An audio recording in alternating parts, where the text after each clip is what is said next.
waxaad arkayseen ama aad arkaysaan haddeer toole gaari sixran ee la quraan saaraya ama taxliil lagu rusheynaya runtii ma ahan dhalanteenda ma ahan ciyaarna ma ahan riwaayadna ma ahan oo la jilaya waa wax dhab ay xaqiiqo dhacay weeyaan marka gaarigaas waa gaari weyn oo iska roga ah ninkiisii baa la sixray gaarigiina sixirkii buu sameeyey oo saameyn ku yeeshay de markii la quraan saarayna ninkii gaariga lahaa gabadhiisa baa ma aragtay shaydaan ka hadlay oo sheeganay gaariga inuu sixran yahay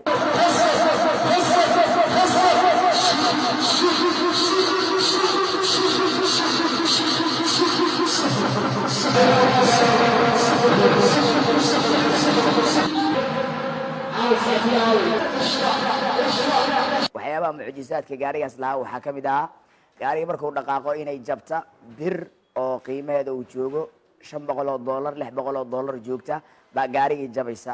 oo birtaas jabaysa haddii shaqo loo soo sheegana shaqo inuusan aadi karin gaariga marka ilaahay fadligiisa quraanka markaan saarnayna ilaahay subxaanahu wa tacaala wixii iyaga ahaa ilaahay uu ka dulqaaday gaarigeena hadda si toos buu u shaqeynayaa ilaahay maadii ilaahay subxaanahu wa tacaala baa ku maadsan ninkii gaariga lahaana ilaahay wuu shaafiyey